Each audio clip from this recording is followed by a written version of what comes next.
Okay, another 30 minutes. I got the old water pump off. There's 9 bolts and there's 3 different lengths, so kind of pay attention to where they come from. There's a couple of them that are they're not real close to the same length, but they're close enough that you might get a little confused. Like I said, if you're tightening one up and it bottoms out before it gets tight, stop. It's the wrong length. Switch it for a shorter one. You got some real long ones over here on this side.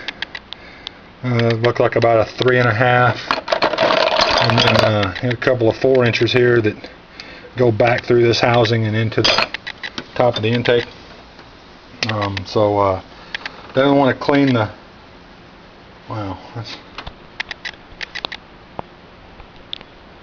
definitely want to clean the mating surface up. So I'm gonna grab a little scraper here, and it's aluminum, so don't gouge it. Just scrape it, get it clean. If you got a soft bristled wire brush, a brass bristled brush, you can use that too. Just make sure you don't get any big chunks into the cooling system. Also, you're going to have to take some parts off of this old water pump. There's an inlet for a hose that comes in the top, your temperature sensor, and I don't know yet, but I'm probably going to end up having to take this plug out. These 2 are brass. Looks like this one has an O-ring on it.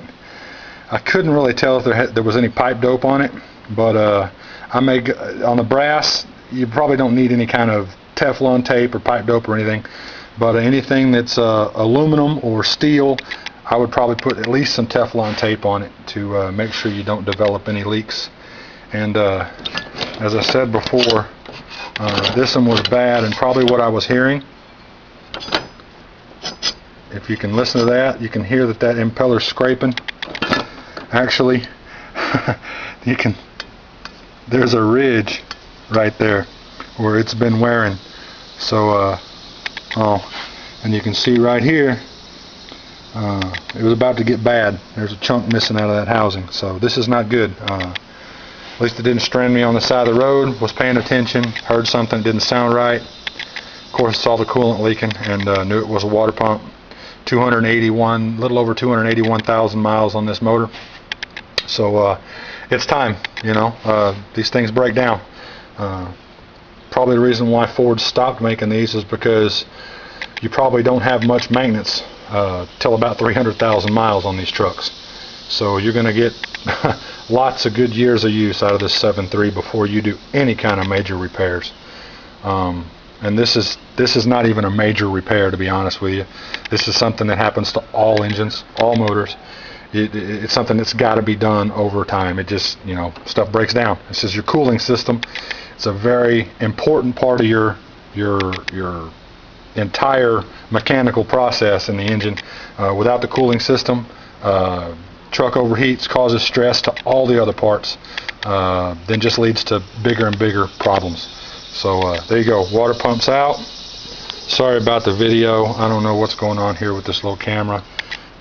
It's a little bit fuzzy, but you get the picture.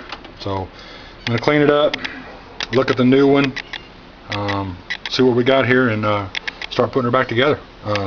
Got about maybe an hour and 15 minutes into it so far, so it's going to be at least a 2.5 hour job, 3 hour for somebody that doesn't have any experience. Been working on cars a lot. Got the baby sitting right there. She doesn't get driven much. There's only 41,000 miles on that car. It's a 2005, but it's my pride and joy. Roush Mustang. So anyway, back to the Ford truck, 7.3 liter turbo diesel.